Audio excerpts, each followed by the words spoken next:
بھائی نے لکھا کہ خوشگوار ازدواجی زندگی کی گاڑی سلیقے سے نہ چلنے کے باعث اسلام نے طلاق کو جائز و حلال قرار دیا.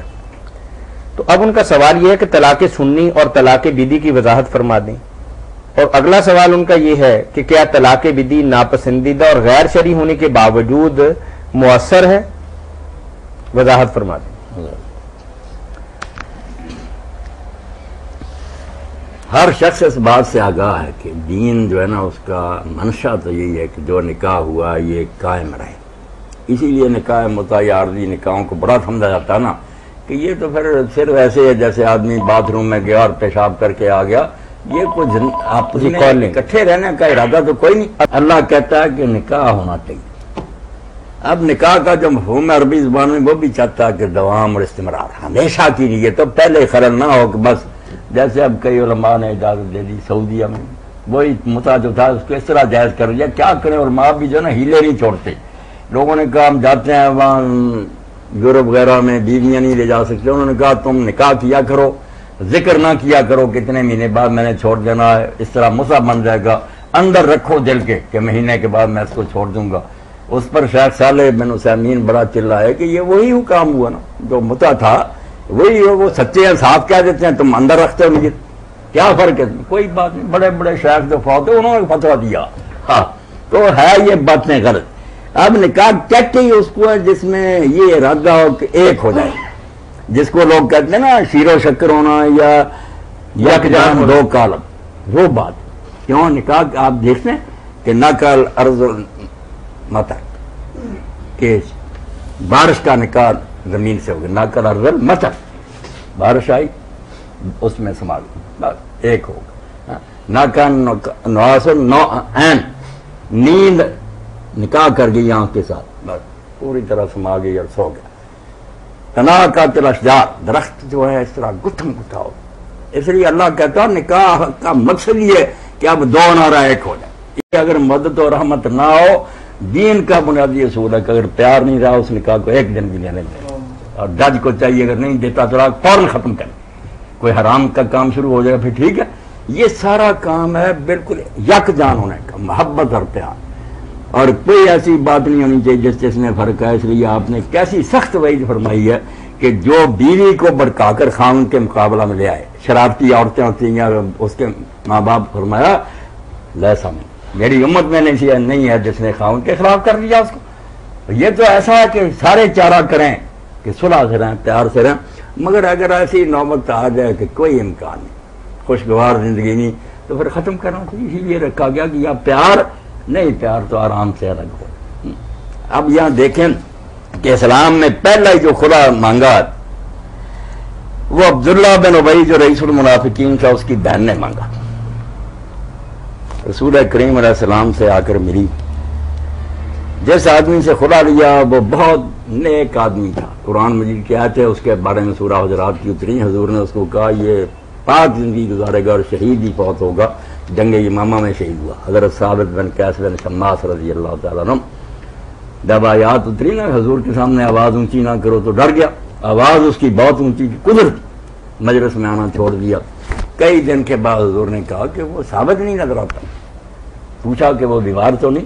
تو ان کے پڑوسی جو تھے انہوں نے کہا یا رسول اللہ سنو تو نہیں پتا میں کروں گا. وہ گئے دیکھا تو سر جھکائے گھر میں بیٹھے تھے رو رہے. انہوں نے پوچھا انہوں نے کہا یار قرآن میں یہ اتر گیا کہ پیغمبر کی آواز سے اونچی آواز ہوگی تو نیکیاں ضائع ہو جائیں. میری آواز ہے اونچی کیا کروں. جدائی بھی برداشت نہیں کر سکتا حاضری بھی مشکل ہوگی. تو حضور سے آ کر جب عرض کیا تو قرآن میں بات آئی پھر آگے ان الذین یغضون اصواتهم جو پیغمبر کے سامنے اپنی آواز کو نیچا رکھنے کی کوشش کرتے ہیں اللہ نے ان کے دلوں کا امتحان کر لیا. بالکل ایمان اور تقوی ان کے لیے جنت ہے. مگر بڑی بشارت آئی. تو پھر آپ نے کہا کہ تعیش و حمیدن تو بہت پاکیزہ زندگی گزارے گا اور مرے گا تو شہید. وہ مسلمہ کذاب کے مقابلہ یہ خامد تھے اس کے جمیلہ کے. اور اس نے حضور صلی اللہ علیہ وسلم سے کہا کہ ثابت میں نہ دین میں نہ اخلاق میں کوئی آدمی میں بات. بہت دیندار آدمی ہے باخلاق ہے مگر کیا کروں. لوگ آ رہے تھے وہ بھی ان میں تھا. میری نظر پڑی. اب دوسروں کے مقابلے میں وہ اتنا میرے لیے ناپسند نظر آیا کہ اگر اللہ کا خوف نہ ہوتا تو جب وہ میرے پاس آیا میں نے اس کے منہ پر تھوک دینا. حضور سمجھ گیا کہ یہ تو معاملہ نفرت کا. اس نے کہا دین میں کوئی خرابی نہیں، اخلاق میں نہیں. کیا اس کا باغ واپس کر دی؟ باغ دیا تھا پورا مہر میں. اس نے کہا میں نے باغ کیا کر دیا؟ آپ نے فرمایا ثابت اپنا وہ باغ واپس رہے، خلے سبیلا، آگے سے ہٹ جا، راستہ دے دے، ختم کر دیا. تو جب تک تو ممکن ہے کہ صلح ہو سکے رشتہ کو توڑنا نہیں چاہیے. جیسے مسیح علیہ السلام فرماتے ہیں کہ جس کو خداوند نے جوڑا اس کو انسان نہ توڑ. اللہ نے اگر سنجوگ بنایا تو نبھانے کی کوشش کر، اگر نہیں تو پھر کسری بےسان شریف آدمیوں کی طرح الگ ہو جاؤ. اور کیسا قرآن کا طریقہ کہ رخصت کرتے ہو کہ جوڑا دو. جیسے جوڑا تھا نا وہ روسی کا، شادی کے موقع پر سوٹ دیا تھا، وہ سوٹ بنا کر دو اپنی حیثیت کے بعد. اور شریف آدمیوں کی طرح کوئی گاڑی گلوچ نہیں. اور وہ رہے گی طلاق دیتے وقت، ہاں طلاق دیتے مرتے وہ بالکل حق المحسنین. اللہ کہتا لازم ہے کہ اگر تم دین کو مانتے ہو کرو. اب یہاں وہ طلاق ہے اور نکالنا بھی نہیں گھر سے، اور اس نے نکلنا بھی نہیں جب تک عدت نہیں پوری ہوتی. اللہ کہتا اللہ یحدث بعد ذلک، شاید اللہ اس کے بعد کوئی صورت بنا دے پھر نبھا دے. یہ ہے اسلام کا طریقہ. اب یہ جو ہے نا کہ طلاق بیض وغیرہ یہ سارا فضول ان باتوں کا، اپنی طرف سے باتیں گڑ لیں. یہ طلاق بیض سے سیدھی بات ہے. نماز کا ایک طریقہ اللہ رسول نے بتایا، اس کو چھوڑ کر اپنی طرف سے نکال کر پھر پوچھتے اب نماز ہوئی یعنی جب وہ طریقہ ہی دین میں کیوں اس خانے میں پڑھ رہے. اللہ کے رسول نے فرمایا حیض میں طلاق نہ دو. اگر عورت حیض کے دنوں میں حرام ہے، سب مانتے ہیں کہ یہ طلاق حرام ہے، بعد میں پھر کچھ کہہ دیتے ہیں ہے حرام مگر ہو گئے. بھائی بات یہ ہے کہ ایک تارا ہے اس کی چابی جو اس دندانے ہیں، اگر دندانے ہی ٹوٹے ہوئے ہیں کفر کیسے کھلے گا؟ جو شرطیں دین نے بتائی ہیں ان کو توڑ دیا تم نے، تو کیا بکواس کرتے ہو؟ اللہ کا دین ٹھیکیدار ہے کہ تمہاری بیل کے پیچھے گھومتا پھرے. طلاق حیض میں، پھر اگر پاک ہے طہر کی حالت پھر پابندی لگا دی کہ اگر تم آپس میں مل چکے ہو پھر بھی طلاق نہیں دے سکتے. صبر کرو، ایک حیض پھر آئے پھر پاک کو پھر دے سکتے. سوچتے رہو دین نے جو پابندیاں لگائی. دو عادل طلاق کرو. کال لے لیتا جی مولانا. تو حیض میں طلاق نہ دو، طہر میں اگر مباشرت کی ہے نہ دو، ایک وقت میں ایک طلاق دو. دو گواہ عادل واشہد ذو عدل منکم، اپنے میں سے دو معتبر آدمی متقی پرہیزگار ڈھونڈو، ان کے سامنے طلاق دو. یہ طلاق دینے کے بعد ڈھونڈنی ہے یا طلاق دیتے وقت؟ دیتے وقت. ٹھیک. اور اگر رجوع کرنا اس وقت بھی ڈھونڈیں. یہ ہے طریقہ جو دین کا. اب اس کے خلاف جو دیتا ہے من احدث فی امرنا ھذا ما لیس منہ فرد، نہیں یہ جو نکالتا اپنی طرف سے کوئی طریقہ وہ رد ہے. مولانا میں نے صاف اعلان کر دیا میں جمہور کو نہیں جانتا نہ اہل حدیث کو. بالکل جو طلاق میں ان میں سے ایک شرط بھی نہ ہوگی کوئی طلاق نہیں. 1000 بھی لکھ لیے گواہ موجود نہیں، کوئی نہیں، ربی کا کاغذ گواہ کہاں. حضرت عمران بن حسین رضی سے کہا آدمی نے طلاق دی، اس وقت بھی گواہ نہیں تھے. رجوع کا طلاق بھی سنت کے خلاف دی ہے، رجوع بھی سنت کے خلاف. اسی لیے ابن حزم رحمۃ اللہ علیہ محلہ میں کہتے ہیں کہ جب گواہ نہیں نہ وہ طلاق ہے نہ وہ. اس پر وہ میں نے الاستئناس جو کہا نا جمال الدین مشکی رحمۃ اللہ علیہ کا رسالہ، اس کو طاہر صاحب ترجمہ کر کے چھپا دی. انہوں نے ایک ایک بات پر لکھا کہ جب اتنے بڑے بڑے امام یار یہ بھی کہتے ہیں تو نکاح جو ہوا تھا دین کی روشنی میں وہ تو یقینی ہے کہ ہوا تھا. اب اتنی یقینی دلیل آ جائے نا کہ ساری امت کیا ٹوٹ گا، کب ٹوٹے گا؟ اگر ایک کی بھی رائے خلاف ہوگی نا شک سے یقین ظاہر نہیں ہو سکتا. یہ کہتے ہیں کہ نہیں مشکوک ہو گیا کہ شاید وہ حرام ہی نہ ہوگی. وہ کہتے ہیں ادھر تو ایک ہے شک ہے ادھر دو، کہ اس پر حرام کر دی دوسرے سے نکاح کر دیا شاید وہ نہ ہو. یہ طلاق پھر حرام در حرام کرانا، جو ہوا اسی کو رہنے دو. وہ رسالہ الاستئناس لتصحیح انکحۃ النار، یہ دمشق میں محدث اس دور کے محاسن التاویل تفسیر لکھی ہے. وہ ہمایوں صاحب میرے دوست لائے تھے، پڑھنے سے تعلق رکھا، نچوڑ نکال دیا. اور یہ علامہ البانی علامہ شاکر صاحب انہیں کے شاگرد تھے. اجازت دیں گے تو 2-3 ضمنی سوال اس کے حوالے سے. میری بات نے اللہ کی یہ لوگوں تک پہنچا دیں کہ طلاق اتنی آسان نہیں، حلالے کے چکر میں پڑ رہی ہے. اگر تم سمجھتے ہو گئی ہے تو حلالہ کا کیوں بتاتے ہو؟ اس کو کہو حلالے پر لعنت، آپ بھگتو آرام سے بیٹھو. حلالہ دین میں یہ تھا، حلالہ کوئی نہیں. وہ آرام سے پھر نکاح کرے ایمانداری سے بچنے کے لیے. وہاں بستے بستے اگر طلاق ہو جائے یا موت ہو جائے وہ بائی چانس پھر اس پر رکھو نا. حضرت عمر رضی اللہ کا حوالہ دیتے ہو، اسی فتوے میں نہیں تھا کہ تمہیں دین نے آسانی دی تھی، اگر تم نہیں چاہتے جاؤ پھر میری رائے یہ کہ تینوں جاری رائے. اور ساتھ ہی کہا کہ اگر جس نے حلالہ کیا نا سنسار کر دو. وہ تو سزا بھی تھی کہ بھگتتے پھر. یہ عجیب بات ہے کہ آدھی گو لے لو کہ طلاق ہو گئی ہے اور ادھر دوسری اپنی حضرت عمر رضی کہہ رہا ہے کہ بالکل خلاف، حلالے کا راستہ دکھاؤ، اور پوری دنیا میں ذلت اور رسوائی ہوئی۔ کافروں نے فلمیں بنا دی حلالے کی کہ طلاق مرد دیتا اور بھگتی عورت پھرے، تم نے مذاق بنا رکھا کہ وہ اپنی عزت لٹاتی ہے۔ مولانا درمیان بالکل غلط بات ہے، چھوٹا سا سوال یہ یہ ہے، طلاق بدعت، طلاق کنایا سب فضول ہے، ٹھیک۔ یہ دفتر فقہ سے ختم کر دینے کچھ چاہیے۔ وضاحت فرمائیں۔ صحیح طلاق دے اگر دینی ہے، یہ مولک بھی کوئی نہیں کہ اگر یہ کیا تو طلاق ہو جائے گی، گھر سے گئی یا فلاں سے بولی، فضول ہے، دینی ہے تو منجز دے کہ میں نے طلاق دے دی۔ ایسے ڈراموں کا کیا فائدہ؟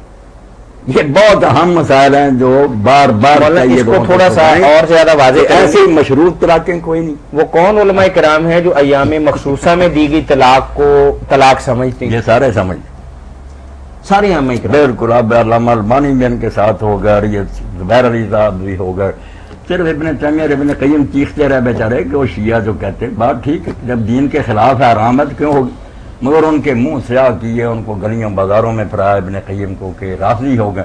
ایک تو یہ مصیبت ہے، مسئلہ نہیں سمجھنا، فتویٰ دے لگا دی کہ فلاں ہو گیا فلاں ہو گیا۔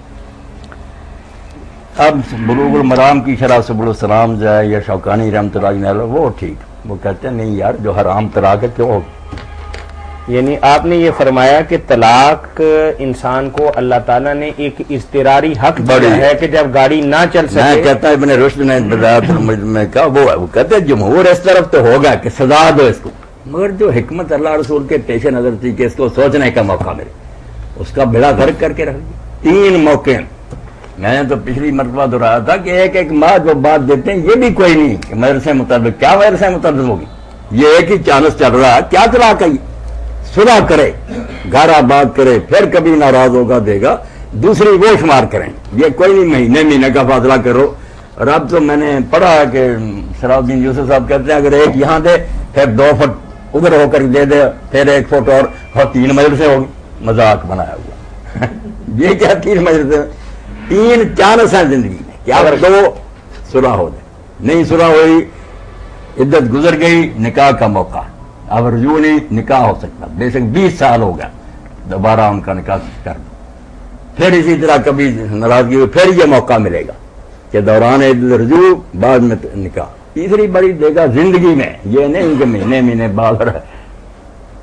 ٹھیک ہے مولانا، اسی کے متعلق ایک اور سوال بھی ہے، کیا طلاق کے الفاظ مخصوص ہی استعمال کیے جائیں تو طلاق واقع مخصوص ہی کرنے چاہیے۔ اچھا، یا استعارتاً دینی ہے تو طلاق کیا، یا استعارتاً ایسے الفاظ بھی بولے جا سکتے ہیں جن سے مراد طلاق دینا ہی ہو؟ طلاق جو ہے نا بالکنایا وغیرہ کہ نکل جا چلی جا میں نے نہیں رکھنا، یہ کوئی نہیں، سب فضول ہے، المحلہ میں ساری۔ میں پورا سوال پڑھ دیتا ہوں، پھر 1-2 سوالات ہیں درمیان کر لیں جو وہ کہتے ہیں کہ جیسے آج سے میری اور تیری زندگی کا رشتہ ختم، یا میں آج نکاح کی زنجیر توڑتا ہوں، یا آج کے بعد تیرا میرا کوئی ازدواجی تعلق نہ ہے، یا آج کے بعد ہم میاں بیوی نہیں ہے، یا اس طرح کے کوئی الفاظ سارے جو ہے نا ان پر ایک الگ فصل انہوں نے لکھ دی، حبلوں کے الگ غارب کے، اور یہ جنا کہ تیرا معاملہ تیرے ہاتھ میں ہے، عدت پوری کر، یا میرا سب پر لکھا کہ سب فضول۔ اچھا، یہاں اگر نہیں ہے تو دین نے جو بتایا طلاق، ٹھیک ہے طلاق۔ مولانا، اگر کوئی بندہ ایسے الفاظ استعمال کرتا ہے جو استعارے کے طور پر ہیں، لیکن مرد کہتا ہے کہ میری مراد اس سے طلاق دینا ہی تھی، نہیں مرادیں وغیرہ سب میں نے اڑا دی، صاف لفظ بول، یعنی اگر وہ کرنا چاہتا ہے تو پھر دوبارہ نئے سرے سے طلاق بول، یہ کیا مراد یہ ہے، اور یہ نہیں، یہ نیچے پوچھنے کی ضرورت نہیں، صاحب جو لفظ ہے دین میں طلاق کا کہہ دے، ارادہ پکا۔ ٹھیک ہے، جزاکم اللہ خیر۔ مولانا، ایک پردے کے متعلق وہ انشاءاللہ ضرور شائع ہونا چاہیے، یہ انشاءاللہ آج بات ہوگی، یا انشاءاللہ بچے میں پہلے انہوں نے لکھا کہ پڑھاتے نہیں جمع الجامع میں تم کہ سارے امام برحق ہیں اور ان کے قول جو ہیں وہ درست لیے جا سکتے ہیں، تو انہوں نے پھر کہا کہ یہ جو ائمہ اہل بیت ہوئے، امام جعفر صادق زین العابدین، یہ غیر مسلم تھے، کیوں دائرہ کھلا نہیں کرتے کہ دین اسلام میں جہاں سے فتویٰ اچھا ملتا ہے اس کو لو، فصلیں بند نہیں، پھر بعد میں ایک پر بحث کی ہے کہ یہ قول بھی موجود ہے۔ آج شیخ ایران و پاکستان نے اعلان کیا ہے انشاءاللہ اس کتاب کا ترجمہ ہوگا اور چھپے گا۔ استئناس للتسیم کرتے ہیں جی ٹھیک ہے مولانا، پردے جس نے دی تھی، میں اب بھی کرتا ہوں کہ اللہ تعالیٰ اس پر رحمت فرمائے، وہ بخارا کے مہاجر 6-7 فٹ ان کا قد تھا، خوبصورت چہرہ، سیدی تھے محمد مخدوم بخاری رحمۃ اللہ علیہ، ٹھیک ہے، وہ بخارا سے روسی انقلاب کے بعد مئی آئے، پھر سعودیہ چلے گئے، حرم شریف میں وہ درس دیتے تھے، اس وقت کرسیوں پر بیٹھتے تھے، عالم میں بھی ان کے درس میں شریک ہوتا تھا. پھر انہوں نے میری دعوت بھی کی. یہ رسالہ انہوں نے مجھے دیا 2 اکٹھے، المسور الجوربین ہے، جاب علامہ البانی کی تخریج و تحریک کے ساتھ اردو میں بھی چھپ گیا.